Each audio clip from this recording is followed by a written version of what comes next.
यौगिक कथाओं में ऐसी कई कहानियां हैं जिनमें बताया गया कि शिव की करुणा कोई भेदभाव नहीं करती और वे किसी की इच्छा पर बच्चों की तरह भोलापन दिखाते हैं। एक बार गजेंद्र नामक एक असुर था। गजेंद्र ने बहुत तप किया और शिव से यह वरदान पाया कि वह जब भी उन्हें पुकारेगा शिव को आना होगा। त्रिलोकों के सदा शरारती ऋषि नारद ने देखा कि गजेंद्र हर छोटी छोटी बात के लिए शिव को पुकार लेता था, तो उन्होंने गजेंद्र के साथ एक चाल चली। उन्होंने गजेंद्र से कहा कि तुम शिव को बार बार क्यों बुलाते हो? वह तुम्हारी हर पुकार पर आ जाते हैं।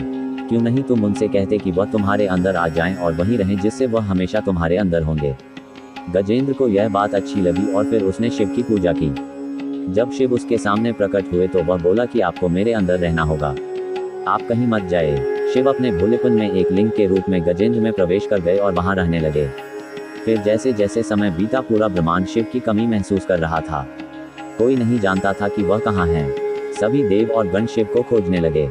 काफी खोजने के बाद जब कोई यह पता नहीं लगा पाया कि वह कहाँ है, तो वे हल ढूंढने के लिए विष्णु के पास गए। विष्णु ने स्थिति देखी और कहा वह गजेंद्र के अंदर हैं। फिर देवों ने उनसे पूछा कि वे शिव को गजेंद्र के अंदर से कैसे निकाल सकते हैं, क्योंकि गजेंद्र शिव को अपने अंदर रखकर अमर हो गया था। हमेशा की तरह विष्णु सही चाल लेकर आए। देवगण शिव भक्तों का रूप धरकर गजेंद्र के राज्य में आए और बहुत भक्ति के साथ शिव का स्तुतिगान करने लगे। शिव का महान भक्त होने के कारण गजेंद्र ने इन लोगों को अपने दरबार में आकर गाने और नाचने का नेता दिया। शिव भक्तों के वेश में देवों का यह दल आया और बहुत भावनाओं के साथ बहुत भक्तिपूर्वक वे शिव के लिए भक्ति गीत गाने और नाचने लगे। शिव जो गजेंद्र के अंदर बैठे हुए थे अब खुद को रोक नहीं सकते थे, उन्हें जवाब देना ही था। तो वह गजेंद्र के टुकड़े टुकड़े करके उससे बाहर आ गए।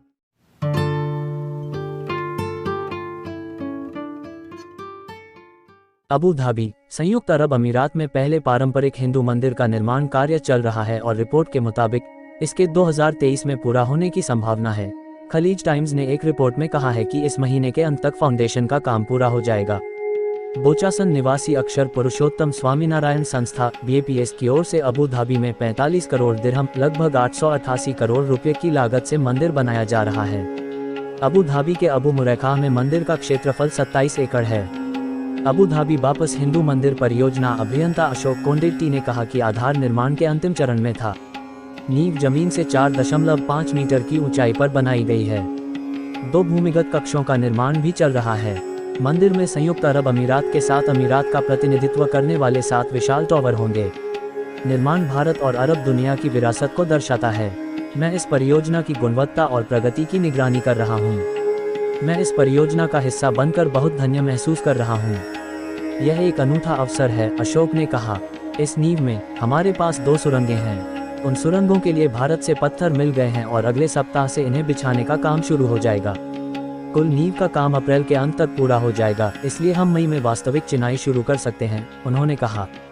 अबू धाबी के क्राउन प्रिंस और संयुक्त अरब अमीरात के deputy commander in chief Sheikh Mohammed bin Zayed Al Nahyan ने मंदिर बनाने के लिए 20,000 वर्ग मीटर जमीन दी थी। इसकी घोषणा संयुक्त अरब अमीरात सरकार द्वारा 2015 में की गई थी, जब प्रधानमंत्री नरेंद्र मोदी ने 2 दिवसीय यात्रा का भुगतान किया था। मंदिर की आधारशिला प्रधानमंत्री मोदी ने अपने 2018 के दुबई दौरे के दौरान ओपेरा से वीडियो कॉन्फ्रेंस के जरिए रखी थी। मंदिर में 7 मीनारें और 5 गुंबद होंगे। परिसर में एक बैठक केंद्र, प्रार्थना कक्ष, पुस्तकालय कक्षा, सामुदायिक केंद्र, हॉलवे, एम्फी थिएटर, खेल का मैदान, उद्यान, पुस्तक और उपहार की दुकानें, फूड कोर्ट और अन्य सुविधाएं होंगी।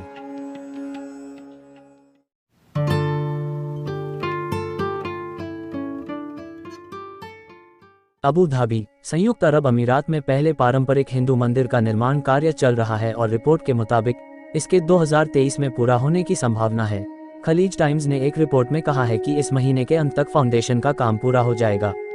बोचासन निवासी अक्षर पुरुषोत्तम स्वामीनारायण संस्था BAPS की ओर से अबू धाबी में 45 करोड़ दिरहम लगभग 888 करोड़ रुपए की लागत से मंदिर बनाया जा रहा है। अबू धाबी के अबू मुरैखा में मंदिर का क्षेत्रफल 27 एकड़ है। अबू धाबी वापस हिंदू मंदिर परियोजना अभियंता अशोक कोंडेट्टी ने कहा कि आधार निर्माण के अंतिम चरण में था। नींव जमीन से 4.5 मीटर की ऊंचाई पर बनाई गई है। 2 भूमिगत कक्षों का निर्माण भी चल रहा है। मंदिर में संयुक्त अरब अमीरात के साथ अमीरात का प्रतिनिधित्व करने वाले 7 विशाल टॉवर होंगे। निर्माण भारत और अरब दुनिया की विरासत को दर्शाता है। मैं इस परियोजना की गुणवत्ता और प्रगति की निगरानी कर रहा हूँ। मैं इस परियोजना का हिस्सा बनकर बहुत धन्य महसूस कर रहा हूँ। यह एक अनूठा अवसर है, अशोक ने कहा। इस नींव में हमारे पास 2 सुरंगें हैं। उन सुरंगों के लिए भारत से पत्थर मिल गए हैं और अगले सप्ताह से इन्हें बिछाने का काम शुरू हो जाएगा। कुल नींव का काम अप्रैल के अंत तक पूरा हो जाएगा, इसलिए हम मई में वास्तविक चिनाई शुरू कर सकते हैं, उन्होंने कहा। अबू धाबी के क्राउन प्रिंस और संयुक्त अरब अमीरात के deputy commander in chief Sheikh Mohammed bin Zayed Al Nahyan ने मंदिर बनाने के लिए 20,000 वर्ग मीटर जमीन दी थी। इसकी घोषणा संयुक्त अरब अमीरात सरकार द्वारा 2015 में की गई थी, जब प्रधानमंत्री नरेंद्र मोदी ने 2 दिवसीय यात्रा का भुगतान किया था। मंदिर की आधारशिला प्रधानमंत्री मोदी ने अपने 2018 के दुबई दौरे के दौरान ओपेरा से वीडियो कॉन्फ्रेंस के जरिए रखी थी। मंदिर में 7 मीनारें और 5 गुंबद होंगे। परिसर में एक बैठक केंद्र, प्रार्थना कक्ष, पुस्तकालय कक्षा, सामुदायिक केंद्र, हॉलवे, एम्फी थिएटर, खेल का मैदान, उद्यान, पुस्तक और उपहार की दुकानें, फूड कोर्ट और अन्य सुविधाएं होंगी।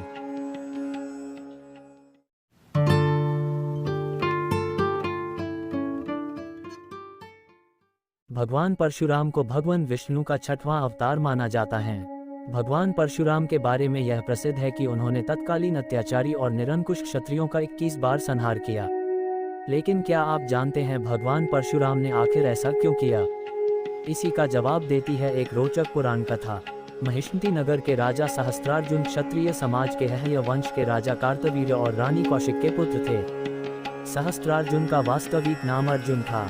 उन्होंने दत्तात्रेय को प्रसन्न करने के लिए घोर तपस्या की। दत्तात्रेय उसकी तपस्या से प्रसन्न हुए और उसे वरदान मांगने को कहा, तो उसने दत्तात्रेय से 10,000 हाथों का आशीर्वाद प्राप्त किया। इसके बाद उसका नाम अर्जुन से सहस्त्रार्जुन पड़ा। इसे सहस्त्राबाहु और राजा कार्तवीर्य का पुत्र होने के कारण कार्तवीर्य भी कहा जाता है। महिष्मती सम्राट सहस्त्रार्जुन अपने घमंड में चूर होकर धर्म की सभी सीमाओं को लंघ चुका था। उसके अत्याचार व अनाचार से जनता त्रस्त हो चुकी थी। वेद, पुराण और धार्मिक ग्रंथों को मिथ्या बताकर ब्राह्मण का अपमान करना, ऋषियों के आश्रम को नष्ट करना, उनका अकारण वध करना, निरीह प्रजा पर निरंतर अत्याचार करना, यहाँ तक कि उसने अपने मनोरंजन के लिए मद में चूर होकर अबला स्त्रियों के सतीत्व को भी नष्ट करना शुरू कर दिया था। एक बार सहस्त्रार्जुन अपनी पूरी सेना के साथ झाड़ जंगलों से पार करता हुआ जमदग्नि ऋषि के आश्रम में विश्राम करने के लिए पहुंचा। महर्षि जमदग्नि ने सहस्त्रार्जुन को आश्रम का मेहमान समझकर स्वागत सत्कार में कोई कसर नहीं छोड़ी। कहते हैं ऋषि जमदग्नि के पास देवराज इंद्र से प्राप्त दिव्य गुणों वाली कामधेनु नामक अद्भुत गाय थी। महर्षि ने उस गाय के मदद से कुछ ही पलों में देखते ही देखते पूरी सेना के भोजन का प्रबंध कर दिया। कामधेनु के ऐसे विलक्षण गुणों को देखकर सहस्त्रार्जुन को ऋषि के आगे अपना राजसी सुख कम लगने लगा। उसके मन में ऐसी अद्भुत गाय को पाने की लालसा जागी। उसने ऋषि जमदग्नि से कामधेनु को मांगा, किंतु ऋषि जमदग्नि ने कामधेनु को आश्रम के प्रबंधन और जीवन के भरण पोषण का एकमात्र जरिया बताकर कामधेनु को देने से इनकार कर दिया। इस पर सहस्त्रार्जुन ने क्रोधित होकर ऋषि जमदग्नि के आश्रम को उजाड़ दिया और कामधेनु को ले जाने लगा। तभी कामधेनु सहस्त्रार्जुन के हाथों से छूटकर स्वर्ग की ओर चली गई। जब परशुराम अपने आश्रम पहुंचे तब उनकी माता रेणुका ने उन्हें सारी बातें विस्तारपूर्वक बताई। परशुराम माता पिता के अपमान और आश्रम को तहस नहस देखकर आवेशित हो गए। पराक्रमी परशुराम ने उसी वक्त दुराचारी सहस्त्रार्जुन और उसकी सेना का नाश करने का संकल्प लिया। परशुराम अपने परशु अस्त्र को साथ लेकर सहस्त्रार्जुन के नगर महिष्मतिपुरी पहुंचे, जहां सहस्त्रार्जुन और परशुराम का युद्ध हुआ। किंतु परशुराम के प्रचंड बल के आगे सहस्त्रार्जुन बौना साबित हुआ। भगवान परशुराम ने दुष्ट सहस्त्रार्जुन की हजारों भुजाएं और धड़ परशे से काट कर उसका वध कर दिया।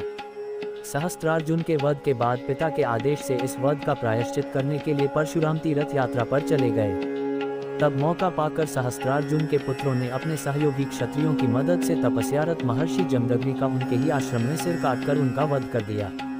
सहस्त्रार्जुन पुत्रों ने आश्रम के सभी ऋषियों का वध करते हुए आश्रम को जला डाला। माता रेणुका ने सहायतावश पुत्र परशुराम को विलाप स्वर में पुकारा। जब परशुराम माता की पुकार सुनकर आश्रम पहुंचे तो माता को विलाप करते देखा और माता के समीप ही पिता का कटा सिर और उनके शरीर पर 21 घाव देखे। यह देखकर परशुराम बहुत क्रोधित हुए और उन्होंने शपथ ली कि वह यह वंश का ही सर्वनाश नहीं कर देंगे, बल्कि उसके सहयोगी समस्त क्षत्रिय वंशों का 21 बार संहार कर भूमि को क्षत्रिय विहीन कर देंगे। पुराणों में उल्लेख है कि भगवान परशुराम ने अपने इस संकल्प को पूरा भी किया। पुराणों में उल्लेख है कि भगवान परशुराम ने 21 बार पृथ्वी को क्षत्रिय विहीन करके उनके रक्त से समंत पंच क्षेत्र के 5 सरोवर को भरकर अपने संकल्प को पूरा किया। कहा जाता है कि महर्षि ऋचिक ने स्वयं प्रकट होकर भगवान परशुराम को ऐसा घोर कृत्य करने से रोक दिया था, तब जाकर किसी तरह क्षत्रियों का विनाश भूलोक पर रुका। तत्पश्चात भगवान परशुराम ने अपने पितरों के श्राद्ध क्रिया की एवं उनके आज्ञानुसार अश्वमेध और विश्वजीत यज्ञ किया।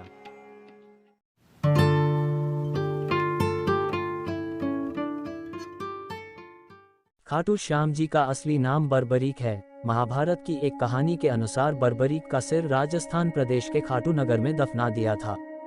इसीलिए बर्बरीक जी का नाम खाटू श्याम बाबा के नाम से प्रसिद्ध हुआ। वर्तमान में खाटू नगर सीकर जिले के नाम से जाना जाता है। खाटू श्याम बाबा जी कलयुग में श्री कृष्ण भगवान के अवतार के रूप में माने जाते हैं। श्याम बाबा घटोत्कच और नाग कन्या मौरवी के पुत्र हैं। पांचों पांडवों में सर्वाधिक बलशाली भीम और उनकी पत्नी हिडिंबा बर्बरीक के दादा दादी थे। कहा जाता है कि जन्म के समय बर्बरीक के बाल बब्बर शेर के समान थे, अतः उनका नाम बर्बरीक रखा गया। बर्बरीक का नाम श्याम बाबा कैसे पड़ा, आइए इसकी कहानी जानते हैं। बर्बरीक बचपन में एक वीर और तेजस्वी बालक थे। बर्बरीक ने भगवान श्री कृष्ण और अपनी मां मौरवी से युद्धकला का कौशल सीखकर निपुणता प्राप्त कर ली थी। बर्बरीक ने भगवान शिव की घोर तपस्या की थी, जिसके आशीर्वाद स्वरूप भगवान ने शिव ने बर्बरीक को 3 चमत्कारी बाण प्रदान किए। इसी कारणवश बर्बरीक का नाम 3 बाणधारी के रूप में भी प्रसिद्ध है। भगवान अग्निदेव ने बर्बरीक को एक दिव्य धनुष दिया था, जिससे वो तीनों लोकों पर विजय प्राप्त करने में समर्थ थे। जब कौरवों पांडवों का युद्ध होने की सूचना बर्बरीक को मिली तो उन्होंने भी युद्ध में भाग लेने का निर्णय लिया। बर्बरीक ने अपनी मां का आशीर्वाद लिया और उन्हें हारे हुए पक्ष का साथ देने का वचन देकर निकल पड़े। इसी वचन के कारण हारे का सहारा बाबा श्याम हमारा यह बात प्रसिद्ध हुई। जब बर्बरीक जा रहे थे तो उन्हें मार्ग में एक ब्राह्मण मिला। यह ब्राह्मण कोई और नहीं भगवान श्री कृष्ण थे, जो कि बर्बरीक की परीक्षा लेना चाहते थे। ब्राह्मण बने श्री कृष्ण ने बर्बरीक से प्रश्न किया कि वो मात्र 3 बाण लेकर लड़ने को जा रहा है। मात्र 3 बाण से कोई युद्ध कैसे लड़ सकता है। बर्बरीक ने कहा कि उनका एक ही बाण शत्रु सेना को समाप्त करने में सक्षम है और इसके बाद भी वह तीर नष्ट न होकर वापस उनके तरकश में आ जाएगा। अतः अगर तीनों तीर के उपयोग से तो संपूर्ण जगत का विनाश किया जा सकता है। ब्राह्मण ने बर्बरीक से एक पीपल के वृक्ष की ओर इशारा करके कहा कि वो एक बाण से पेड़ के सारे पत्तों को भेद कर दिखाए। बर्बरीक ने भगवान का ध्यान कर एक बाण छोड़ दिया। उस बाण ने पीपल के सारे पत्तों को छेद दिया और उसके बाद बाण ब्राह्मण बने कृष्ण के पैर के चारों तरफ घूमने लगा। असल में कृष्ण ने एक पत्ता अपने पैर के नीचे छिपा दिया था। बर्बरीक समझ गए कि तीर उसी पत्ते को भेदने के लिए ब्राह्मण के पैर के चक्कर लगा रहा है। बर्बरीक बोले, हे ब्राह्मण, अपना पैर हटा लो, नहीं तो ये आपके पैर को वेद देगा। श्री कृष्ण बर्बरीक के पराक्रम से प्रसन्न हुए। उन्होंने पूछा कि बर्बरीक किस पक्ष की तरफ से युद्ध करेंगे। बर्बरीक बोले कि उन्होंने लड़ने के लिए कोई पक्ष निर्धारित नहीं किया है, वो तो बस अपने वचन अनुसार हारे हुए पक्ष की ओर से लड़ेंगे। श्री कृष्ण ये सुनकर विचारमग्न हो गए, क्योंकि बर्बरीक के इस वचन के बारे में कौरव जानते थे। कौरवों ने योजना बनाई थी कि युद्ध के पहले दिन वो कम सेना के साथ युद्ध करेंगे। इससे कौरव युद्ध में हारने लगेंगे, जिसके कारण बर्बरीक कौरवों की तरफ से लड़ने आ जाएंगे। अगर बर्बरीक कौरवों की तरफ से लड़ेंगे तो उनके चमत्कारी बाण पांडवों का नाश कर देंगे। कौरवों की योजना विफल करने के लिए ब्राह्मण बने कृष्ण ने बर्बरीक से एक दान देने का वचन मांगा। बर्बरीक ने दान देने का वचन दे दिया। अब ब्राह्मण ने बर्बरीक से कहा कि उसे दान में बर्बरीक का सिर चाहिए। इस अनोखे दान की मांग सुनकर बर्बरीक आश्चर्यचकित हुए और समझ गए कि यह ब्राह्मण कोई सामान्य व्यक्ति नहीं है। बर्बरीक ने प्रार्थना की वो दिए गए वचन अनुसार अपने शीश का दान अवश्य करेंगे, लेकिन पहले ब्राह्मण देव अपने वास्तविक रूप में प्रकट हों। भगवान कृष्ण अपने असली रूप में प्रकट हुए। बर्बरीक बोले कि हे देव, मैं अपना शीश देने के लिए वचनबद्ध हूँ, लेकिन मेरी युद्ध अपनी आंखों से देखने की इच्छा है। श्री कृष्ण ने बर्बरीक की वचनबद्धता से प्रसन्न होकर उसकी इच्छा पूरी करने का आशीर्वाद दिया। बर्बरीक ने अपना शीश काटकर कृष्ण को दे दिया।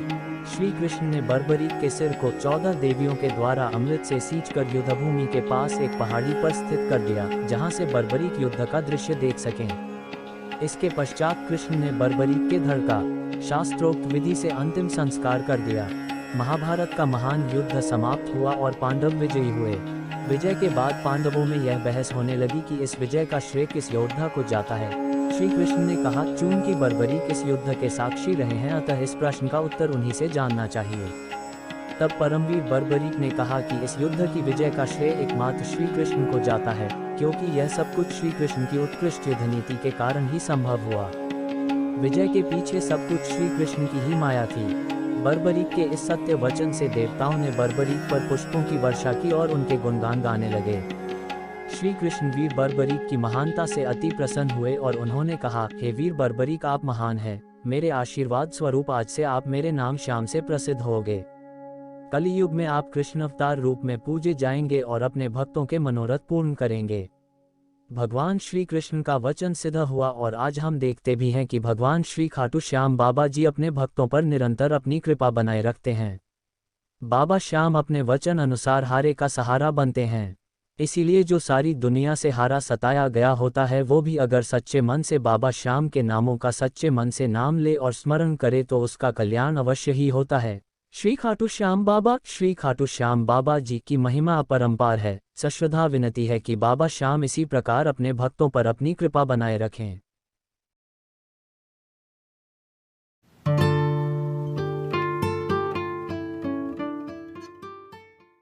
राजा रघु इक्ष्वाकु कुल के महान राजा थे। इनकी महानता, दयालुता, प्रेम और पराक्रम आदि के कारण इस कुल को रघुकुल कहा जाता है। और स्वयं भगवान श्री राम अपने आप को रघुवंशी कहते हुए गर्व महसूस करते हैं। राजा रघु की कई पौराणिक गाथाएं तीनों लोकों में विख्यात है। राजा रघु की माता का नाम सुदक्षिणा था, जो महान तपस्वी तथा पतिव्रता नारी थी। राजा रघु महाराज कुकस्त के पुत्र थे, किंतु अन्य पुराणों तथा ग्रंथों में राजा दिलीप को रघु का पिता बताया गया है। उस समय तक इस वंश को इक्ष्वाकु वंश कहा जाता था। राजा रघु के अत्यंत तेजस्वी और पराक्रमी नरेश होने के कारण इस वंश का नाम रघुवंश हो गया। राजा रघु के पुत्र प्रवृद्ध हुए और प्रवृद्ध के पुत्र शंखन थे। शंखन के पुत्र का नाम सुदर्शन था। सुदर्शन के पुत्र हुए अग्निवर्ण। अग्निवर्ण के पुत्र शीघ्रक और शीघ्रक के पुत्र मरु हुए और मरु के पुत्र प्रशुश्रुक थे। प्रशुश्रुक के पुत्र का नाम राजा अम्बरीश था तथा अम्बरीश के पुत्र का नाम नहुष। नहुष के पुत्र ययाति और ययाति के पुत्र नाभाग थे। नाभाग के पुत्र का नाम था महाराज अज, जिनका युद्ध रावण से हुआ। महाराज अज के पुत्र दशरथ थे और दशरथ के ये 4 पुत्र राम, भरत, लक्ष्मण तथा शत्रुघ्न उत्पन्न हुए। एक बार राजा रघु ने अपने राज में यज्ञ करवाया तथा इसके पश्चात समस्त ब्राह्मणों को उत्तम भोजन तथा उपहार बांटे गए। राजा रघु ने इस यज्ञ में दिल खोलकर दान किया, जिससे राजा रघु का संपूर्ण राजकोष खाली हो गया। राजा रघु के पास उनके वस्त्रों के अलावा और कुछ नहीं था। तभी राजा रघु के पास ऋषि वर्तंतु के शिष्य कौत्स आए। कौत्स ने जब राजा रघु की यह दशा देखी तो वह मन में संकोच करने लगे कि राजा रघु उनकी इच्छा कैसे पूरी करेंगे, वे तो यज्ञ में अपना सर्वस्व दान कर चुके हैं। राजा रघु ने कौत्स का आदर सत्कार किया और उन्हें आसन पर बिठाया और पूछा, हे ऋषि वर्तंतु शिष्य कौत्स, बताइए मैं आपकी किस प्रकार से सेवा कर सकता हूँ। आप जो भी आज्ञा करेंगे मैं उसे अवश्य पूर्ण करूँगा। तब कौत्स ने कहा, नहीं राजन, मेरी कोई भी इच्छा नहीं है। मैं आपसे कुछ भी नहीं चाहता हूँ, मैं तो बस आपके दर्शन के लिए ही आया था। तब राजा रघु ने उत्तर दिया, हे कौत्स, चारों दिशाएं साक्षी है। राजा रघु के द्वार से कोई भी ब्राह्मण खाली हाथ कभी भी नहीं गया। आप निसंकोच अपने आने का प्रयोजन बताइए, हम उसे अवश्य पूर्ण करेंगे। ऋषि वर्तंतु शिष्य कौत्स ने कहा, हे राजन, मेरी शिक्षा पूर्ण हो चुकी थी, इसलिए मैंने अपने गुरुवर वर्तंतु से गुरु दक्षिणा मांगने के लिए कहा, किंतु गुरुवर वर्तंतु ने गुरु दक्षिणा लेने से मना कर दिया और कहा, तुम्हारी सेवा ही मेरे लिए गुरु दक्षिणा है। मेरे बार बार आग्रह करने पर गुरुवर वर्तंतु को क्रोध आ गया और उन्होंने कहा कि मैंने तुम्हें 14 विद्या सिखाई है, इसलिए मुझे 14 करोड़ स्वर्ण मुद्राएं ला कर दो। इसलिए हे राजन, मैं आपके पास 14 करोड़ स्वर्ण मुद्राओं के उद्देश्य से आया था, किंतु आपने तो यज्ञ में अपना सर्वस्व दान कर दिया है। तब राजा ने कहा, हे ऋषि वर्तंतु शिष्य कौत्स, आप तनिक भी चिंता ना करें, आपकी इच्छा अवश्य पूर्ण हो जाएगी। आप मुझे केवल 3 दिवस का समय दीजिए और तब तक के लिए आप मेरे राजमहल में रहकर मेरा आतिथ्य स्वीकार कीजिए। ऋषि वर्तंतु शिष्य कौत्स राजा रघु के महल में आराम करने लगे। राजा रघु ने अपने मंत्री को बुलाया और कहा कि यज्ञ में सभी राजाओं ने हमें कर दिया था, किंतु कुबेर भी कैलाश पर्वत पर रहते हैं और यह हमारे राज्य के अधीन है, इसलिए कुबेर को भी कर देना चाहिए। यदि कुबेर कर नहीं देते हैं तो कुबेर पर आक्रमण करने की तैयारी की जाए। राजा रघु ने अपना दिव्य रथ तैयार किया और कहा, जब तक मैं ऋषि वर्तंतु शिष्य कौत्स की इच्छा पूरी नहीं कर देता तब तक मैं इस रथ पर से पैर जमीन पर नहीं रखूंगा। राजा रघु रात होने के कारण उस रथ पर ही सो गए, किंतु सुबह राजा रघु को यह समाचार मिला कि उनका राज्यकोष स्वर्ण मुद्राओं से भरा हुआ है, अर्थात रात में कुबेर ने स्वर्ण की वर्षा की थी। राजा रघु ने ऋषि वर्तंतु शिष्य कौत्स से कहा, आप यह सभी स्वर्ण मुद्राएं ले जाए। किंतु ऋषि वर्तंतु शिष्य कौत्स बोले, हे राजन, मैं तो एक ब्राह्मण पुत्र हूँ, मुझे अधिक धन की आवश्यकता नहीं है, मुझे केवल 14 करोड़ स्वर्ण मुद्राएं ही चाहिए, इससे एक भी अधिक मुद्रा मुझे नहीं लेना है। तब राजा रघु ने ऋषि वर्तंतु शिष्य कौत्स को 14 करोड़ स्वर्ण मुद्राएं दे दी तथा बाकी सभी धन ऋषि मुनियों और ब्राह्मणों में बांट दिया। इस प्रकार से राजा रघु ने अपनी दानी प्रवृत्ति को बनाए रखा।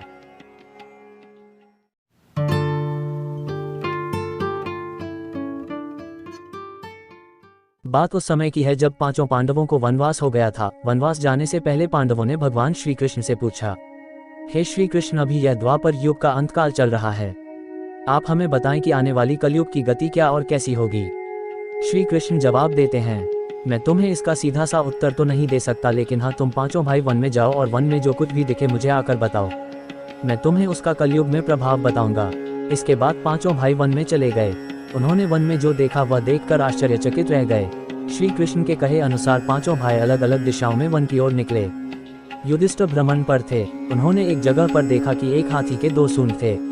यह देखकर युधिष्ठिर के आश्चर्य का ठिकाना नहीं रहा। अर्जुन दूसरी दिशा में भ्रमण पर थे। कुछ दूर जंगल में जाने पर उन्होंने जो देखा उसे देखकर वह भी आश्चर्यचकित रह गए। वहां पर देखा कि कोई पक्षी है जिसके पंखों के ऊपर वेदों की रचनाएं की हुई है और वह पक्षी मुर्दे का मांस खा रहा है। यह दृश्य देख अर्जुन कुछ समझ नहीं पाए। दोनों भाइयों की तरह भीम भी भ्रमण पर थे। उन्होंने जो देखा वह भी आश्चर्यचकित रह गए। उन्होंने देखा कि गाय ने एक बछड़े को जन्म दिया, लेकिन जन्म के बाद में गाय बछड़े को इतना चाट रही है कि उसका बछड़ा लहूलुहान हो गया है। सहदेव भी भ्रमण पर थे तो उन्होंने चौथा आश्चर्य देखा। उन्होंने देखा कि 7 कुएं हैं जिसमें पानी है और बीच का एक कुआं खाली है। बीच का कुआं काफी गहरा होते हुए भी पानी नहीं है। घोर आश्चर्य हुआ, ऐसे कैसे हो सकता है। नकुल भी भ्रमण पर थे और उन्होंने एक आश्चर्यजनक घटना देखी।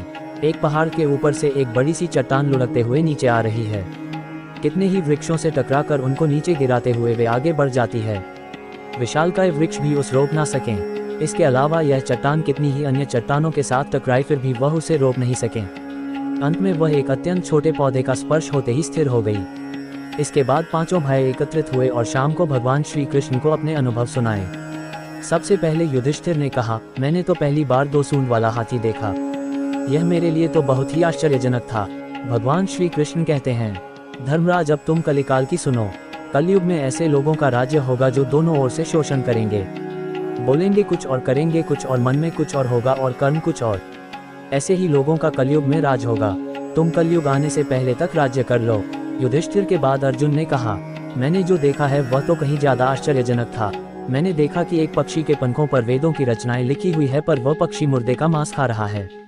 श्री कृष्ण कहते हैं, कलयुग में ऐसे लोग रहेंगे जो बड़े ज्ञानी कहलाएंगे, विज्ञान की चर्चा करेंगे लेकिन उनके आचरण राक्षसी होंगे। वह बड़े पंडित और विद्वान कहलाएंगे, किंतु यह देखते रहेंगे कि कौन सा मनुष्य कब मरे और हमारे नाम से संपत्ति कर जाए। हे अर्जुन, संस्था के व्यक्ति विचार करेंगे कौन सा मनुष्य मरे और संस्था हमारे नाम पर हो जाए। हर जाति धर्म पर प्रमुख पदों पर बैठे विचार करेंगे कि कब किसका श्राद्ध हो और कौन कब किस पद से हटे और हम उस पर चढ़ जाए। चाहे कितने भी बड़े लोग हो, परंतु उनकी दृष्टि धन और पद के ऊपर ही रहेगी। ऐसे लोगों की ही बहुतायत होगी। अर्जुन के बाद भीम ने अपना अनुभव सुनाया। भीम ने कहा कि गाय अपने बछड़े को इतना चाहती है कि बछड़ा लहूलुहान हो जाता है। श्री कृष्ण कहते हैं, कलयुग का मनुष्य शिशुपाल हो जाएगा। कलयुग में माओ की बच्चों के लिए ममता इतनी बढ़ जाएगी कि उन्हें अपने विकास का अवसर ही नहीं मिलेगा। मोह माया में ही घर बर्बाद हो जाएगा। किसी का बेटा घर छोड़कर साधु बनेगा तो हजारों व्यक्ति दर्शन करेंगे। यदि अपने बेटे ने साधु बनना चाहा तो रोएंगे कि मेरे बेटे का क्या होगा। इतनी ज्यादा ममता होगी कि उसे मोह माया और परिवार में ही बांध कर रखेंगे। उसका जीवन वहीं खत्म हो जाएगा। वास्तव में लड़के तुम्हारे नहीं है, वह तो बहुओं की अमानत है, और लड़कियां जमाइयों की अमानत है, और तुम्हारा यह शरीर मृत्यु की अमानत है। तुम्हारी आत्मा परमात्मा की अमानत है। इसलिए तुम्हारा अपने शाश्वत संबंध को जानना आवश्यक है। भीम के बाद सहदेव ने पूछा, हे श्री कृष्ण, मैंने यह देखा कि 7 बड़े कुओं के बीच एक गहरा कुआं बिल्कुल खाली है, जबकि ऐसा संभव कैसे हो सकता है। भगवान श्री कृष्ण ने जवाब में कहा, कलयुग में लड़की के विवाह में, मकान के उत्सव में, छोटे बड़े उत्सवों में तो लाखों रुपए खर्च कर देंगे, परंतु पड़ोस में ही यदि कोई भूखा प्यासा मर रहा होगा तो यह नहीं देखेंगे कि उसका पेट भरा है या नहीं। उनका अपना ही सगा भूख से मर जाएगा, उसे देखते रहेंगे। और दूसरी ओर मौज, मदिरा, मांस भक्षक, सुंदरता और जश्न में पैसे उड़ाएंगे, किंतु किसी के दो आंसू पोंछने में उनकी रुचि ना होगी। कहने का तात्पर्य यह है कि कलयुग में अन्न के भंडार होंगे लेकिन लोग भूख से मरेंगे। सामने बंगले में ऐशो आराम चल रहे होंगे लेकिन पास की झोपड़ी में आदमी भूख से मर जाएगा। एक ही जगह पर असमानता अपने चरम पर होगी। सहदेव के बाद नकुल ने श्री कृष्ण को बताया कि मैंने भी एक आश्चर्य देखा है।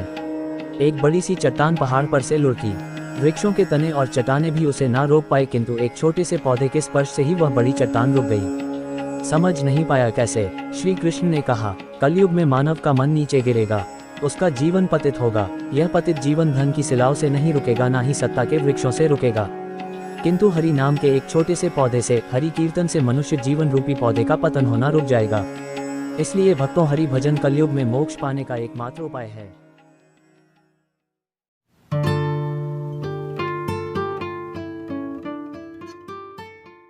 माँ दुर्गा आदि शक्ति देवी पार्वती का ही प्रतिरूप है। देवी पार्वती हिमालय राज की पुत्री थी।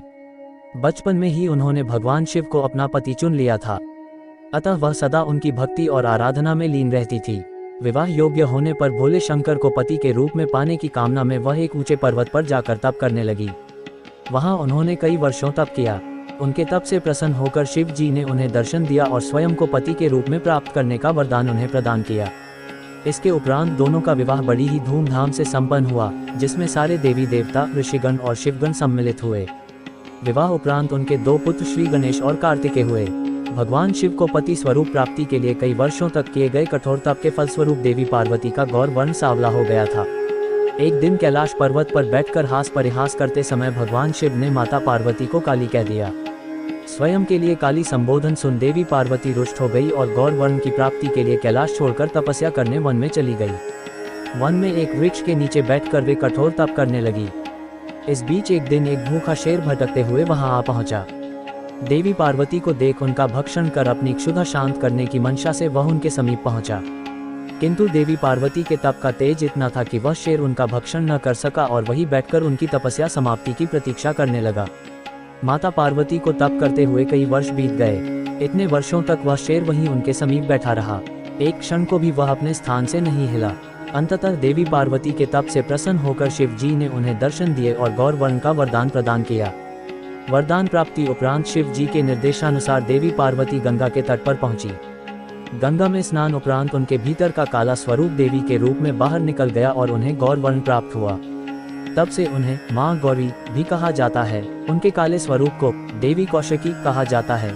जब माता पार्वती स्नान कर बाहर आई तो अपने तप स्थल पर एक शेर को बैठा हुआ पाया। बाद में उन्हें ज्ञात हुआ कि उनका भक्षण करने आए शेर ने उन्हें अपना ग्रास नहीं बनाया और इतने वर्षों तक उनके समीप बैठा रहा। इस तरह वह भी उनके तप में सम्मिलित रहा। प्रसन्न होकर वर्षों तक तप में साथ देने वाले शेर को उन्होंने अपना वाहन बना किया। तब से ही माँ दुर्गा का वाहन शेर है और उन्हें माँ शेरावाली भी कहा जाता है।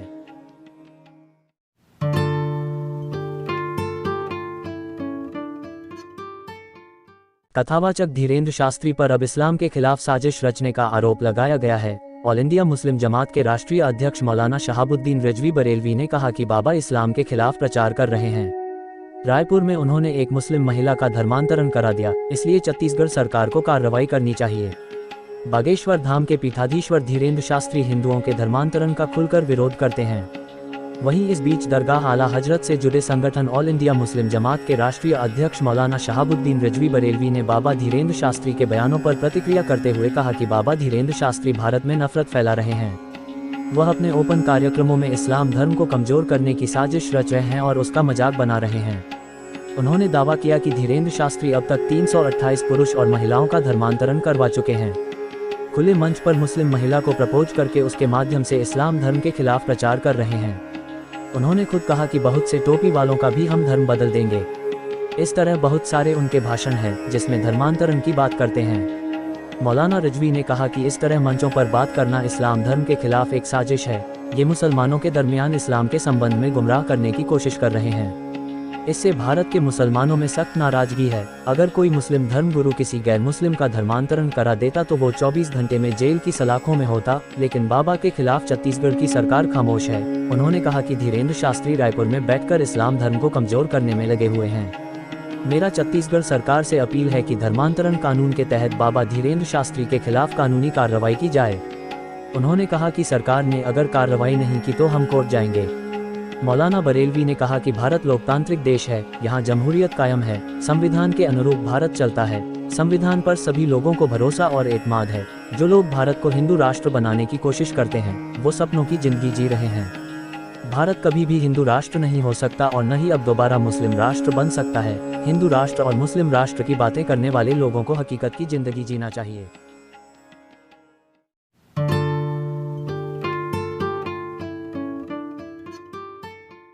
मध्य प्रदेश के प्रसिद्ध कथावाचक पंडित धीरेन्द्र कृष्ण शास्त्री इन दिनों चर्चा में बने हुए हैं, जिन्हें बागेश्वर धाम सरकार के नाम से भी जाना जाता है। धीरेन्द्र कृष्ण शास्त्री पर अंधविश्वास फैलाने का आरोप लगाया गया था, जिसके बाद कुछ लोग जहां उनका विरोध कर रहे हैं तो बड़ी संख्या में लोग पंडित धीरेन्द्र कृष्ण शास्त्री के समर्थन में भी खड़े हो गए हैं। वहीं अब मध्य प्रदेश के संत और पुजारियों ने भी उनका समर्थन कर दिया है।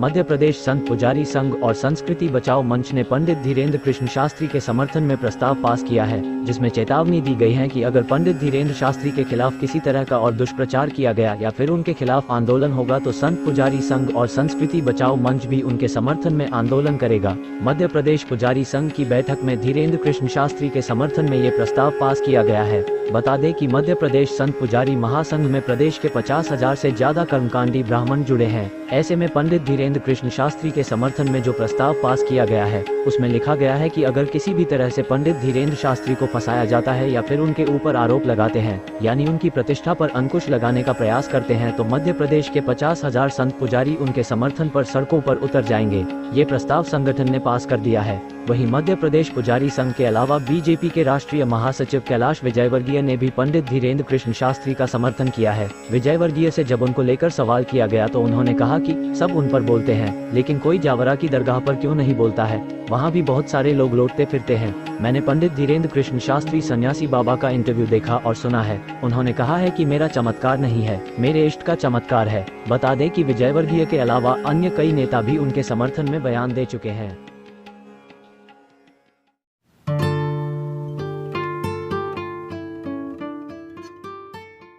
इस वक्त देश के मीडिया चैनलों में सबसे ज्यादा ट्रेंड हो रहे बागेश्वर धाम के पीठाधीश्वर धीरेन्द्र कृष्ण शास्त्री को लेकर तरह तरह के दावे हो रहे हैं। कोई कहता है कि वह जादू टोना करते हैं तो कोई कहता है धीरेन्द्र शास्त्री ने जिन्नों को वश में किया है। कोई कहता है बागेश्वर वाले पंडित धीरेन्द्र कृष्ण शास्त्री लोगों को मूर्ख बनाते हैं, तो कोई कहता है उनके पास सचमुच दिव्य शक्तियां हैं। और खुद धीरेन्द्र कृष्ण शास्त्री कहते हैं कि उनके ऊपर भगवान हनुमान जी की कृपा है।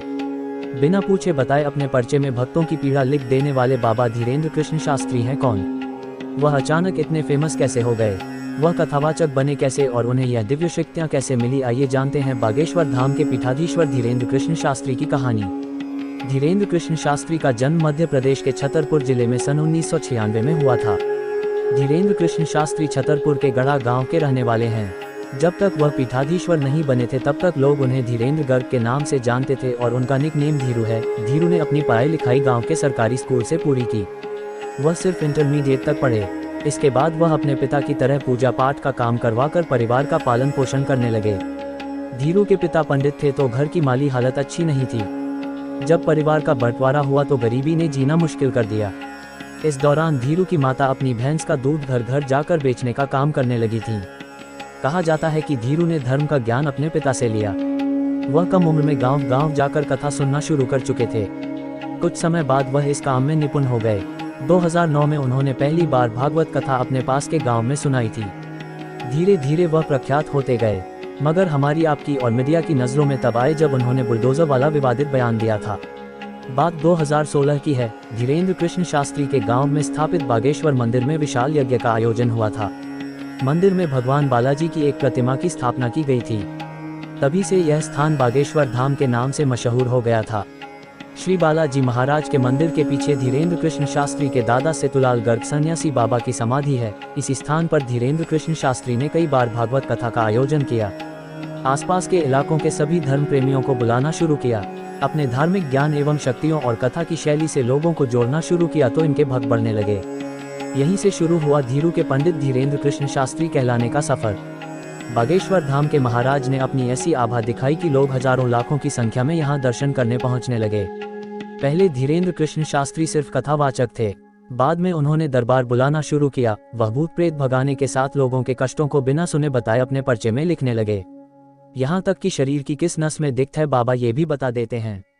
धीरेन्द्र कृष्ण शास्त्री कहते हैं कि यह विद्या उन्हें अपने दादाजी दादा सेतुलाल गर्ग सन्यासी बाबा के आशीर्वाद से मिली है। वे कहते हैं कि हनुमान जी की कृपा है। धीरेन्द्र कृष्ण शास्त्री इस समय विवाद में फंसे हैं। वो विवाद क्या है जानने के लिए चैनल सब्सक्राइब कीजिए। द्वादश ज्योतिर्लिंगों में प्रमुख काशी विश्वनाथ मंदिर अनादिकाल से काशी में है। इसका उल्लेख महाभारत और उपनिषद में भी किया गया है। इस मंदिर को 1194 में मोहम्मद गौरी ने लूटने के बाद तुड़वा दिया था। इसे फिर से बनाया गया, लेकिन एक बार फिर इसे सन 1447 में जौनपुर के सुल्तान महमूद शाह द्वारा तोड़ दिया गया। पुनः सन 1585 में राजा टोडरमल की सहायता से नारायण भट्ट द्वारा इस स्थान पर फिर से एक भव्य मंदिर का निर्माण किया गया। इस भव्य मंदिर को सन 1632 में शाहजहां ने आदेश पारित कर इसे तोड़ने के लिए सेना भेज दी। सेना हिंदुओं के प्रबल प्रतिरोध के कारण विश्वनाथ मंदिर के केंद्रीय मंदिर को तो तोड़ नहीं सकी, लेकिन काशी के 63 अन्य मंदिर तोड़ दिए गए। A.S. भट्ट ने अपनी किताब दानहारावली में इसका जिक्र किया है कि टोडरमल ने मंदिर का पुनर्निर्माण 1585 में करवाया था। 18 अप्रैल 1669 को औरंगजेब ने एक फरमान जारी कर काशी विश्वनाथ मंदिर ध्वस्त करने का आदेश दिया। यह फरमान एशियाटिक लाइब्रेरी, कोलकाता में आज भी सुरक्षित है। उस समय के लेखक साकी मुस्तैद खां द्वारा लिखित मासीदे आलमगिरी में इस ध्वंस का वर्णन है। औरंगजेब के आदेश पर यहाँ का मंदिर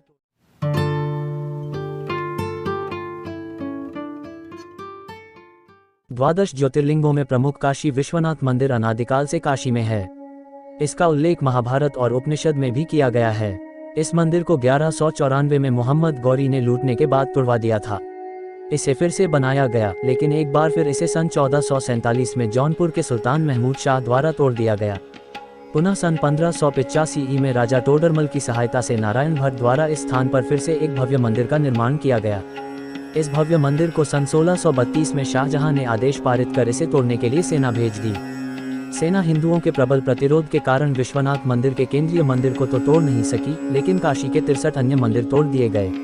A.S. भट्ट ने अपनी किताब दानहारावली में इसका जिक्र किया है कि टोडरमल ने मंदिर का पुनर्निर्माण 1585 में करवाया था। 18 अप्रैल 1669 को औरंगजेब ने एक फरमान जारी कर काशी विश्वनाथ मंदिर ध्वस्त करने का आदेश दिया। यह फरमान एशियाटिक लाइब्रेरी, कोलकाता में आज भी सुरक्षित है। उस समय के लेखक साकी मुस्तैद खां द्वारा लिखित मासीदे आलमगिरी में इस ध्वंस का वर्णन है। औरंगजेब के आदेश पर यहाँ का मंदिर तोड़कर एक ज्ञानवापी मस्जिद बनाई गई। 2 सितंबर 1669 को औरंगजेब को मंदिर तोड़ने का कार्य पूरा होने की सूचना दी गई थी। औरंगजेब ने प्रतिदिन हजारों ब्राह्मणों को मुसलमान बनाने का आदेश भी पारित किया था। आज उत्तर प्रदेश के 90% मुसलमानों के पूर्वज ब्राह्मण हैं। सन 1752 से लेकर सन 1780 के बीच मराठा सरदार दत्ताजी सिंधिया व मल्हारराव होलकर ने मंदिर मुक्ति के प्रयास किए। 7 अगस्त 1770 में महादजी सिंधिया ने दिल्ली के बादशाह शाह आलम से मंदिर तोड़ने की क्षतिपूर्ति वसूल करने का आदेश जारी करा लिया, परंतु तब तक काशी पर ईस्ट इंडिया कंपनी का राज हो गया था, इसलिए मंदिर का नवीनीकरण रुक गया। 1777 में इंदौर की महारानी अहिल्याबाई होलकर द्वारा इस मंदिर का जीर्णोद्धार करवाया गया था। अहिल्याबाई होलकर ने इसी परिसर में विश्वनाथ मंदिर बनवाया, जिस पर पंजाब के महाराजा रणजीत सिंह ने सोने का छत्र बनवाया। ग्वालियर की महारानी बैजाबाई ने ज्ञानवापी का मंडप बनवाया और महाराजा नेपाल ने वहां विशाल नंदी प्रतिमा स्थापित करवाए। सन 1809 में काशी के हिंदुओं ने जबरन बनाई गई मस्जिद पर कब्जा कर लिया था, क्योंकि यह संपूर्ण क्षेत्र ज्ञानवापी मंडप का क्षेत्र है, जिसे आजकल ज्ञानवापी मस्जिद कहा जाता है। 30 दिसंबर 1810 को बनारस के तत्कालीन जिला दंडाधिकारी वाटसन ने वाइस प्रेसिडेंट इन काउंसिल को एक पत्र लिखकर ज्ञानवापी परिसर हिंदुओं को हमेशा के लिए सौंपने को कहा था, लेकिन यह कभी संभव नहीं हो पाया। इतिहास की किताबों में 11 से 15वीं सदी के कालखंड में मंदिरों का जिक्र और उसके विध्वंस की बातें भी सामने आती हैं। मोहम्मद तुगलक 1325 के समकालीन लेखक जिनप्रभ सूरी ने किताब विविध कल्पतीर्थ में लिखा है कि बाबा विश्वनाथ को देवक्षेत्र कहा जाता था। लेखक फ्यूरर ने भी लिखा है कि फिरोज शाह तुगलक के समय कुछ मंदिर मस्जिद में तब्दील हुए थे। 1460 में वाचस्पति ने अपनी पुस्तक तीरथ चिंतामणि में वर्णन किया है कि अविमुक्तेश्वर और विशेश्वर एक ही लिंग है। ऐतिहासिक सूर्य मंदिर मोढेरा, जहां मना है भगवान सूर्य की पूजा, सूर्यदेव के प्रसिद्ध मंदिरों में से एक है गुजरात के मोढेरा में स्थित सूर्य मंदिर, जिसका ऐतिहासिक महत्व भी है। मंदिर का निर्माण कुछ इस प्रकार किया गया था कि सूर्योदय होने पर सूर्य की पहली किरण मंदिर के गर्भगृह को रोशन करे। सभा मंडप के आगे एक विशाल कुंड है जो सूर्य कुंड या राम कुंड के नाम से प्रसिद्ध है। सोलंकी राजा सूर्यवंशी थे और सूर्य को कुलदेवता के रूप में पूजते थे, इसीलिए उन्होंने अपने आद्य देवता की पूजा के लिए इस भव्य सूर्य मंदिर बनाने का निश्चय किया। इसके चलते मोढेरा के सूर्य मंदिर का निर्माण हुआ। विदेशी आक्रांताओं के हमले के क्रम में अलाउद्दीन खिलजी के आक्रमण के दौरान मंदिर को काफी नुकसान पहुंचा। उसने मंदिर की मूर्तियों को भी तोड़ा फोड़ा, इसीलिए वर्तमान समय में इस मंदिर में पूजा करना निषेध है। ऐसा माना जाता है कि अलाउद्दीन खिलजी के हमले ने मंदिर को खंडित कर दिया था। फिलहाल इसे भारतीय पुरातत्व विभाग ने इस मंदिर को अपने संरक्षण में ले लिया है। मोढेरा के मंदिर का जिक्र कई पुराणों में किया गया है, जैसे स्कंद पुराण और ब्रह्म पुराण, जिनमें कहा गया है कि प्राचीन काल में मोढेरा के आसपास का पूरा क्षेत्र धर्मरण्य के नाम से जाना जाता था। पुराणों के अनुसार ये भी बताया गया है कि भगवान श्री राम ने रावण के संहार के बाद अपने गुरु वशिष्ठ को एक ऐसा स्थान बताने के लिए कहा जहाँ जाकर वह आत्मशुद्धि कर सके और ब्रह्म हत्या के पाप से भी मुक्ति पा सके। तब गुरु वशिष्ठ ने श्री राम को यहीं आने की सलाह दी थी।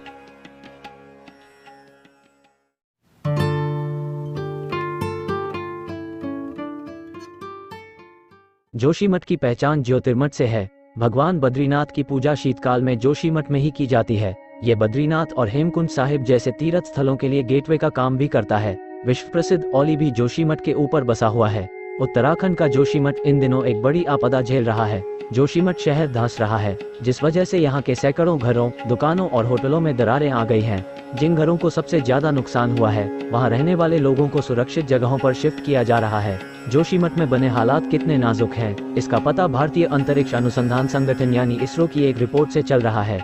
इसरो ने जोशीमठ का सैटेलाइट ऑब्जर्वेशन करते हुए शुरुआती परिणाम जारी किए हैं। इनसे पता चला है कि जोशीमठ शहर सिर्फ 12 दिनों में लगभग 5 सेंटीमीटर तक धंस गया है। रिपोर्ट में कहा गया है कि जमीन का ये धंसाव जोशीमठ शहर के सेंट्रल पार्ट में हो रहा है। इसरो ने जो जानकारी दी है, सैटेलाइट इमेज पर बेस्ड है।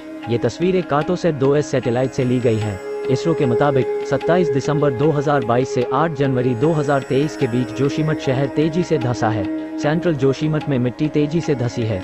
यह क्षेत्र कुछ दिनों के अंतराल में 5.4 सेमी के आसपास धंस गया है और धंसने की प्रक्रिया का क्षेत्र भी बढ़ गया है।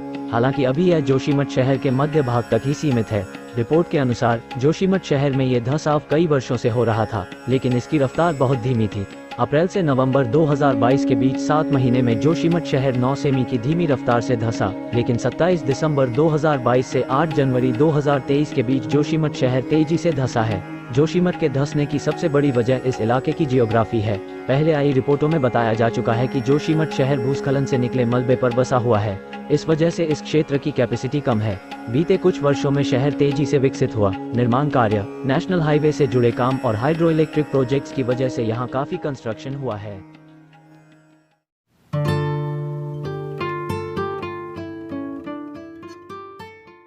पौराणिक कथा के अनुसार एक बार माता सीता को मांग में सिंदूर लगाते हुए हनुमान जी ने देख लिया। तब उन्होंने देवी सीता से पूछा कि वे मांग में सिंदूर क्यों लगाती हैं। सीता ने हनुमान जी को उत्तर दिया कि वे अपने पति श्रीराम की लंबी आयु और अच्छे स्वास्थ्य के लिए अपनी मांग में सिंदूर लगाती हैं। शास्त्रों के अनुसार सुहागिन महिलाएं मांग में सिंदूर लगाती है तो उसके पति की आयु में वृद्धि होती है और वह हमेशा स्वस्थ रहता है। सीता जी की बातें सुनकर हनुमान जी बहुत प्रसन्न हुए। इसके बाद हनुमान जी ने विचार किया कि जब उंगली भर सिंदूर लगाने से आयुष्य वृद्धि होती है तो फिर क्यों न सारे शरीर पर इसे लगाकर अपने स्वामी को अजर अमर कर दूं। हनुमान जी ने वैसा ही किया और सारे शरीर में सिंदूर पोतकर सभा में पहुंचे तो भगवान उन्हें देखकर हंसे और बहुत प्रसन्न भी हुए। हनुमान जी को माता जानकी के वचनों में और अधिक दृढ़ विश्वास हो गया।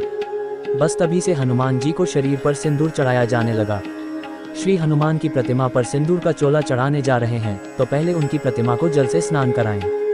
इसके बाद सभी पूजा सामग्री अर्पण करें। फिर मंत्र का उच्चारण करते हुए चमेली के तेल में सिंदूर मिलाकर या सीधे प्रतिमा पर हल्का सा देसी घी लगाकर उस पर सिंदूर का चोला चढ़ा दें। मंत्र: सिंदूर रक्तवर्ण च सिंदूर तिलक प्रिय भक्त्या दत्तम मया देव सिंदूर प्रतिगृह्यताम्।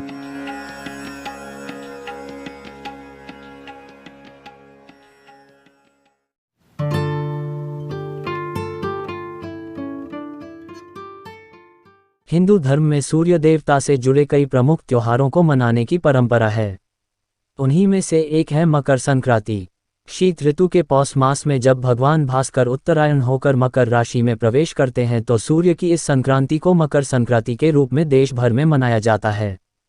वैसे तो मकर संक्रांति हर साल 14 जनवरी को मनाई जाती है, लेकिन पिछले कुछ साल से गणनाओं में आए कुछ परिवर्तन के कारण इसे 15 जनवरी को भी मनाया जाने लगा है। शास्त्रों में मकर संक्रांति के दिन स्नान, ध्यान और दान का विशेष महत्व बताया गया है। पुराणों में मकर संक्रांति को देवताओं का दिन बताया गया है। मान्यता है कि इस अवसर पर दिया गया दान 100 गुना बढ़कर पुनः प्राप्त होता है। इस दिन शुद्ध घी एवं कंबल का दान मोक्ष की प्राप्ति करवाता है। महाभारत काल में भीष्म पितामह ने अपनी देह त्यागने के लिए मकर संक्रांति का ही चयन किया था। मकर संक्रांति के दिन ही गंगा जी भागीरथ के पीछे पीछे चलकर कपिल मुनि के आश्रम से होती हुई सागर में जाकर मिली थीं। श्रीमद् भागवत एवं देवी पुराण के मुताबिक शनि महाराज का अपने पिता से वैर भाव था, क्योंकि सूर्य देव ने उनकी माता छाया को अपनी दूसरी पत्नी संज्ञा के पुत्र यमराज से भेदभाव करते देख लिया था। इस बात से नाराज होकर सूर्य देव ने संज्ञा और उनके पुत्र शनि को अपने से अलग कर दिया था। इससे शनि और छाया ने सूर्य देव को कुष्ठ रोग का शाप दे दिया था। पिता सूर्यदेव को कुष्ठ रोग से पीड़ित देखकर यमराज काफी दुखी हुए। यमराज ने सूर्यदेव को कुष्ठ रोग से मुक्त करवाने के लिए तपस्या की, लेकिन सूर्य ने क्रोधित होकर शनि महाराज के घर कुंभ, जिसे शनि की राशि कहा जाता है, उसे जला दिया। इससे शनि और उनकी माता छाया को कष्ट भोगना पड़ रहा था। यमराज ने अपनी सौतेली माता और भाई शनि को कष्ट में देखकर उनके कल्याण के लिए पिता सूर्य को काफी समझाया। तब जाकर सूर्य देव शनि के घर कुंभ में पहुंचे। कुंभ राशि में सब कुछ जला हुआ था। उस समय शनि देव के पास तिल के अलावा कुछ नहीं था, इसलिए उन्होंने काले तिल से सूर्य देव की पूजा की।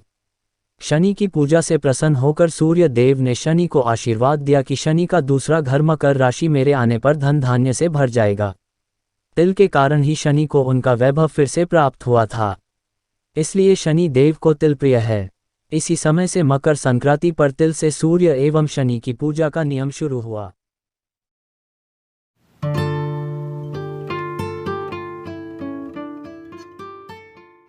खाटू श्याम जी का असली नाम बर्बरीक है। महाभारत की एक कहानी के अनुसार बर्बरीक का सिर राजस्थान प्रदेश के खाटू नगर में दफना दिया था, इसीलिए बर्बरीक जी का नाम खाटू श्याम बाबा के नाम से प्रसिद्ध हुआ।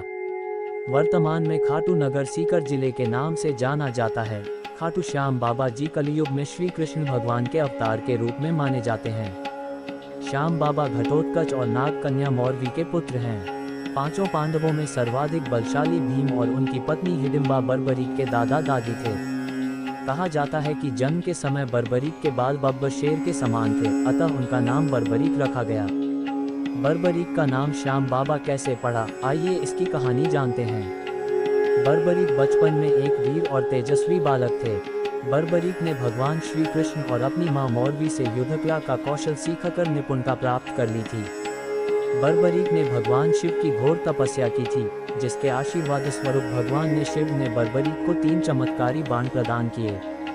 इसी कारणवश बर्बरीक का नाम 3 बाणधारी के रूप में भी प्रसिद्ध है। भगवान अग्निदेव ने बर्बरीक को एक दिव्य धनुष दिया था, जिससे वो तीनों लोकों पर विजय प्राप्त करने में समर्थ थे। जब कौरवों पांडवों का युद्ध होने की सूचना बर्बरीक को मिली तो उन्होंने भी युद्ध में भाग लेने का निर्णय लिया। बर्बरीक ने अपनी मां का आशीर्वाद लिया और उन्हें हारे हुए पक्ष का साथ देने का वचन देकर निकल पड़े। इसी वचन के कारण हारे का सहारा बाबा श्याम हमारा यह बात प्रसिद्ध हुई। जब बर्बरीक जा रहे थे तो उन्हें मार्ग में एक ब्राह्मण मिला। यह ब्राह्मण कोई और नहीं, भगवान श्री कृष्ण थे, जो कि बर्बरीक की परीक्षा लेना चाहते थे। ब्राह्मण बने श्री कृष्ण ने बर्बरीक से प्रश्न किया कि वो मात्र 3 बाण लेकर लड़ने को जा रहा है। मात्र 3 बाण से कोई युद्ध कैसे लड़ सकता है? बर्बरीक ने कहा कि उनका एक ही बाण शत्रु सेना को समाप्त करने में सक्षम है और इसके बाद भी वह तीर नष्ट न होकर वापस उनके तरकश में आ जाएगा। अतः अगर तीनों तीर के उपयोग से तो संपूर्ण जगत का विनाश किया जा सकता है। ब्राह्मण ने बर्बरीक से एक पीपल के वृक्ष की ओर इशारा करके कहा कि वो एक बाण से पेड़ के सारे पत्तों को भेद कर दिखाए। बर्बरीक ने भगवान का ध्यान कर एक बाण छोड़ दिया। उस बाण ने पीपल के सारे पत्तों को छेद दिया और उसके बाद बाण ब्राह्मण बने कृष्ण के पैर के चारों तरफ घूमने लगा। असल में कृष्ण ने एक पत्ता अपने पैर के नीचे छिपा दिया था। बर्बरीक समझ गए कि तीर उसी पत्ते को भेदने के लिए ब्राह्मण के पैर के चक्कर लगा रहा है। बर्बरीक बोले, हे ब्राह्मण, अपना पैर हटा लो, नहीं तो ये आपके पैर को वेद देगा। श्री कृष्ण बर्बरीक के पराक्रम से प्रसन्न हुए। उन्होंने पूछा कि बर्बरीक किस पक्ष की तरफ से युद्ध करेंगे। बर्बरीक बोले कि उन्होंने लड़ने के लिए कोई पक्ष निर्धारित नहीं किया है, वो तो बस अपने वचन अनुसार हारे हुए पक्ष की ओर से लड़ेंगे। श्री कृष्ण ये सुनकर विचारमग्न हो गए, क्योंकि बर्बरीक के इस वचन के बारे में कौरव जानते थे। कौरवों ने योजना बनाई थी कि युद्ध के पहले दिन वो कम सेना के साथ युद्ध करेंगे। इससे कौरव युद्ध में हारने लगेंगे, जिसके कारण बर्बरीक कौरवों की तरफ से लड़ने आ जाएंगे।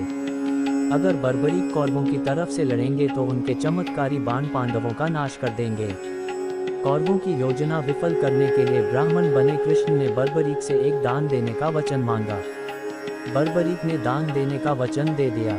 अब ब्राह्मण ने बर्बरीक से कहा कि उसे दान में बर्बरीक का सिर चाहिए। इस अनोखे दान की मांग सुनकर बर्बरीक आश्चर्यचकित हुए और समझ गए कि यह ब्राह्मण कोई सामान्य व्यक्ति नहीं है। बर्बरीक ने प्रार्थना की वो दिए गए वचन अनुसार अपने शीश का दान अवश्य करेंगे, लेकिन पहले ब्राह्मण देव अपने वास्तविक रूप में प्रकट हों। भगवान कृष्ण अपने असली रूप में प्रकट हुए।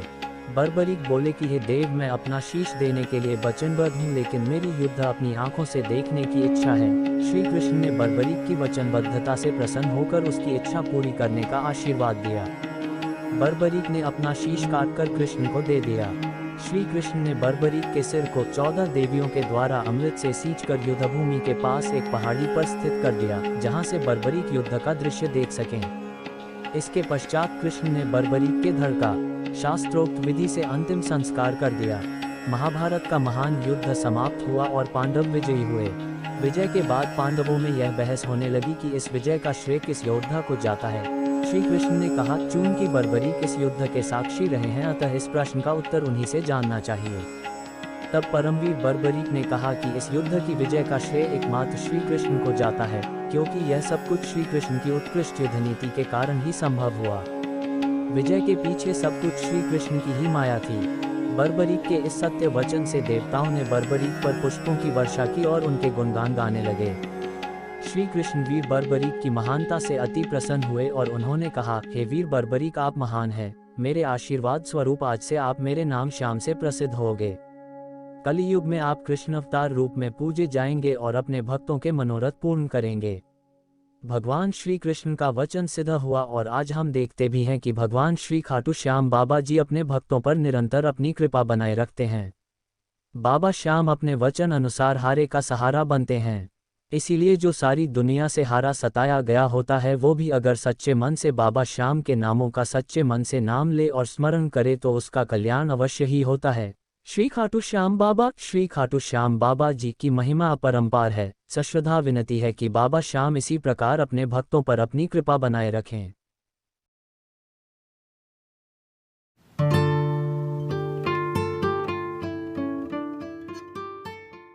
एक बार की बात है कि किसी दूर गांव में एक किसान रहता था। उन दिनों बारिश का समय था, चारों तरफ गड्ढों में पानी भरा हुआ था। कच्ची सड़क बारिश की वजह से फिसलन भरी हो गई थी।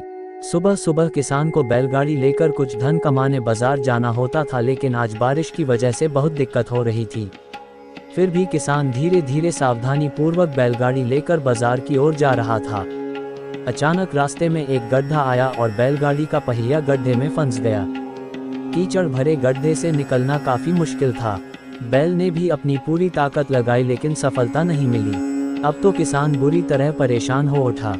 उसने चारों तरफ नजर घुमाई, लेकिन खराब मौसम में दूर दूर तक कोई नजर नहीं आया। किसान सोचने लगा कि किससे मदद मांगे, कोई इंसान दिखाई ही नहीं दे रहा। किसान दुखी होकर एक तरफ बैठ गया और मन ही मन अपने भाग्य को कोसने लगा। हे भगवान, ये तूने मेरे साथ क्या किया? कोई आदमी भी दिखाई नहीं दे रहा, इतना खराब नसीब मुझे क्यों दिया? किसान खुद के भाग्य को कोसे जा रहा था। तभी वहां से एक सन्यासी गुजरे। उन्होंने किसान को देखा तो किसान सन्यासी के पास जाकर अपनी परेशानी बताने लगा। मैं सुबह से यहाँ बैठा हूँ, मेरी गाड़ी फंस गई है और मेरा नसीब भी इतना खराब है कि कोई मेरी मदद करने भी नहीं आया। भगवान ने मेरे साथ बहुत अन्याय किया है। सन्यासी उसकी सारी बात सुनकर बोले, तुम इतनी देर से यहाँ बैठे अपने भाग्य को कोस रहे हो और भगवान को बुरा भला बोल रहे हो। क्या तुमने खुद अपनी गाड़ी निकालने का प्रयास किया? किसान नहीं, सन्यासी, तो फिर किस हक से तुम भगवान को दोष दे रहे हो? भगवान उन्हीं लोगों की मदद करते हैं जो स्वयं की मदद करते हैं। अब किसान के बात समझ में आ गई। उसने तुरंत पहिया निकालने का प्रयास किया और वो सफल भी हुआ। ज़्यादातर लोग उस किसान की ही तरह हैं जो खुद कुछ नहीं करना चाहते और हमेशा अपने भाग्य और दूसरे लोगों को कोसते रहते हैं। हमें लगता है कि भगवान ने हमारे साथ बहुत गलत किया है। हम में से कोई डॉक्टर बनना चाहता है, कोई इंजीनियर, कोई कलेक्टर, कोई, लेकिन जब हम अपने काम में सफल नहीं होते तो यही विचार हमारे दिमाग में आता है कि हमारा भाग्य खराब है और भगवान ने कुछ नहीं दिया। लेकिन शायद आप भूल रहे हैं कि भगवान ने आपको, हम सबको एक बहुत अमूल्य चीज़ दी है, ये शरीर। आपके अंदर हर सामर्थ्य है, तो फिर आप भाग्य भरोसे क्यों हैं? भगवान भी उन्हीं लोगों की मदद करते हैं जो खुद की मदद करते हैं। किसी महान पुरुष का एक दोहा है, विद्या धन उद्यम बिना कहूँ जो पावे कौन, बिना डुलाए ना मिले जीव पंखा की पौन। मतलब बिना कार्य किए आप कुछ नहीं पा सकते। जैसे आपके सामने पंखा रखा हो, लेकिन वो जब तक आपको हवा नहीं देगा, जब तक उसे अपने हाथ से झेलेंगे नहीं। आप खुद की मदद करिए, तभी भगवान भी आपकी मदद करेंगे। तो आओ आज मिलकर एक साथ शपथ लेते हैं कि कभी अपने भाग्य को नहीं कोसेंगे और स्वयं ही अपने कर्णधार बनेंगे।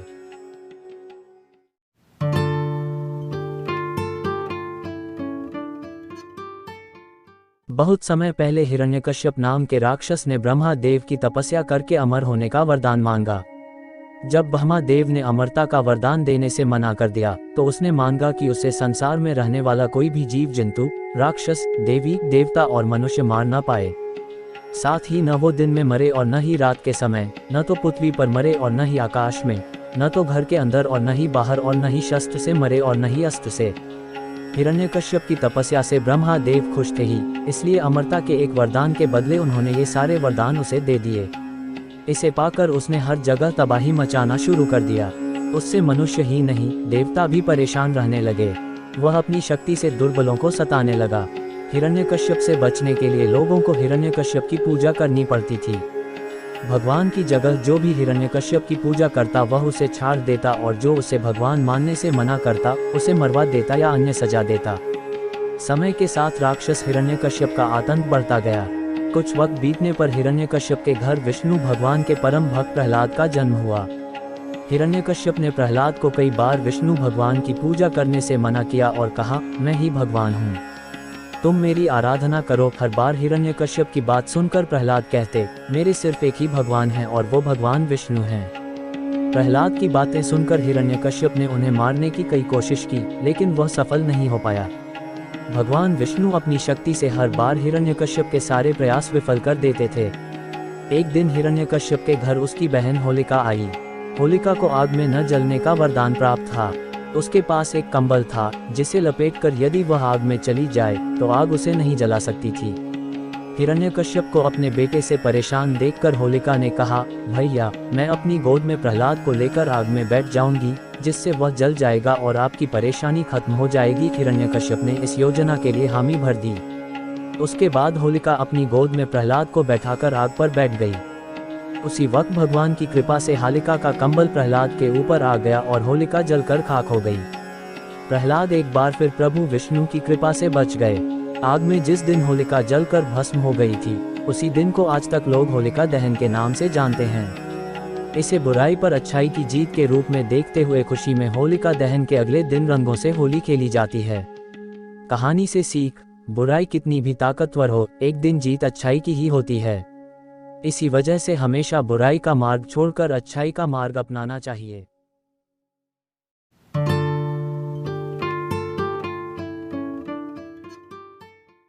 राजा रघु इक्ष्वाकु कुल के महान राजा थे। इनकी महानता, दयालुता, प्रेम और पराक्रम आदि के कारण इस कुल को रघुकुल कहा जाता है। और स्वयं भगवान श्री राम अपने आप को रघुवंशी कहते हुए गर्व महसूस करते हैं। राजा रघु की कई पौराणिक गाथाएं तीनों लोकों में विख्यात है। राजा रघु की माता का नाम सुदक्षिणा था, जो महान तपस्वी तथा पतिव्रता नारी थी। राजा रघु महाराज कुकस्त के पुत्र थे, किंतु अन्य पुराणों तथा ग्रंथों में राजा दिलीप को रघु का पिता बताया गया है। उस समय तक इस वंश को इक्ष्वाकु वंश कहा जाता था। राजा रघु के अत्यंत तेजस्वी और पराक्रमी नरेश होने के कारण इस वंश का नाम रघुवंश हो गया। राजा रघु के पुत्र प्रवृद्ध हुए और प्रवृद्ध के पुत्र शंखन थे। शंखन के पुत्र का नाम सुदर्शन था। सुदर्शन के पुत्र हुए अग्निवर्ण, अग्निवर्ण के पुत्र शीघ्रक और शीघ्रक के पुत्र मरु हुए और मरु के पुत्र प्रशुश्रुक थे। प्रशुश्रुक के पुत्र का नाम राजा अम्बरीश था तथा अम्बरीश के पुत्र का नाम नहुष, नहुष के पुत्र ययाति और ययाति के पुत्र नाभाग थे। नाभाग के पुत्र का नाम था महाराज अज, जिनका युद्ध रावण से हुआ। महाराज अज के पुत्र दशरथ थे और दशरथ के ये 4 पुत्र राम, भरत, लक्ष्मण तथा शत्रुघ्न उत्पन्न हुए। एक बार राजा रघु ने अपने राज में यज्ञ करवाया तथा इसके पश्चात समस्त ब्राह्मणों को उत्तम भोजन तथा उपहार बांटे गए। राजा रघु ने इस यज्ञ में दिल खोलकर दान किया, जिससे राजा रघु का संपूर्ण राजकोष खाली हो गया। राजा रघु के पास उनके वस्त्रों के अलावा और कुछ नहीं था। तभी राजा रघु के पास ऋषि वर्तंतु के शिष्य कौत्स आए।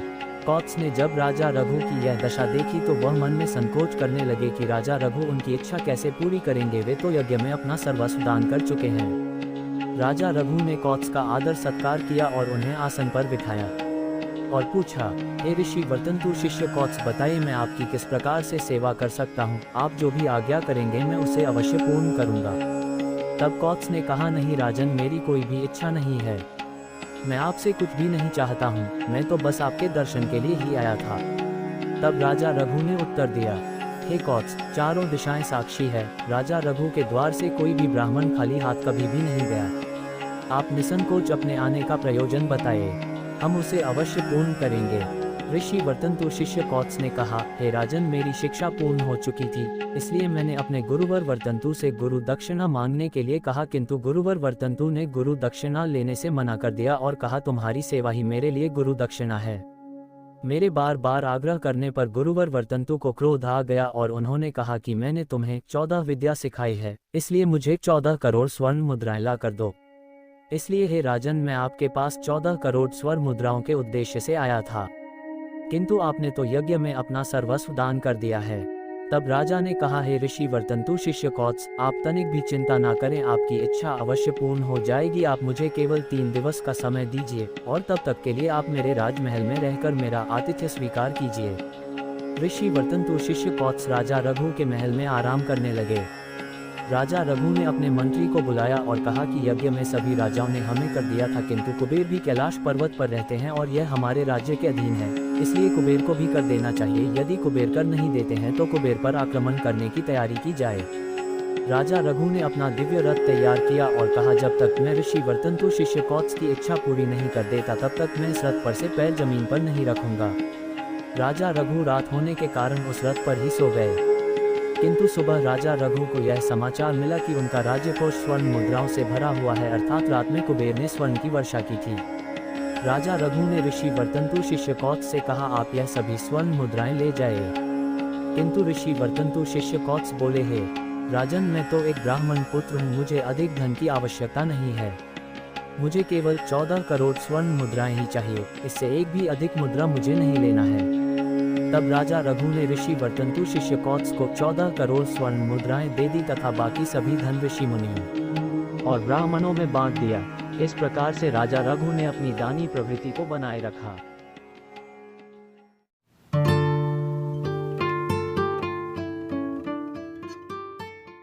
एक बार संत नामदेव अपने शिष्यों को ज्ञान भक्ति का प्रवचन दे रहे थे। तभी श्रोताओं में बैठे किसी शिष्य ने एक प्रश्न किया, गुरुवर, हमें बताया जाता है कि ईश्वर हर जगह मौजूद है, पर यदि ऐसा है तो वो हमें कभी दिखाई क्यों नहीं देता? हम कैसे मान लें कि वो सचमुच है, और यदि वो है तो हम उसे कैसे प्राप्त कर सकते हैं? नामदेव मुस्कुराए और एक शिष्य को एक लोटा पानी और थोड़ा सा नमक लाने का आदेश दिया। शिष्य तुरंत दोनों चीजें लेकर आ गया। वहाँ बैठे शिष्य सोच रहे थे कि भला इन चीजों का प्रश्न से क्या संबंध। तभी संत नामदेव ने पुनः उस शिष्य से कहा, पुत्र, तुम नमक को लोटे में डालकर मिला दो। शिष्य ने ठीक वैसा ही किया। संत बोले, बताइए, क्या इस पानी में किसी को नमक दिखाई दे रहा है? सबने नहीं में सिर हिला दिए। ठीक है, अब कोई जरा इसे चख कर देखे, क्या चखने पर नमक का स्वाद आ रहा है? संत ने पूछा। जी, एक शिष्य पानी चखते हुए बोला। अच्छा, अब जरा इस पानी को कुछ देर उबालो। संत ने निर्देश दिया। कुछ देर तक पानी उबलता रहा और जब सारा पानी भाप बनकर उड़ गया तो संत ने पुनः शिष्यों को लोटे में देखने को कहा और पूछा, क्या अब आपको इसमें कुछ दिखाई दे रहा है? जी, हमें नमक के कण दिख रहे हैं। एक शिष्य बोला। संत मुस्कुराए और समझाते हुए बोले, जिस प्रकार तुम पानी में नमक का स्वाद तो अनुभव कर पाए पर उसे देख नहीं पाए, उसी प्रकार इस जग में तुम्हें ईश्वर हर जगह दिखाई नहीं देता पर तुम उसे अनुभव कर सकते हो।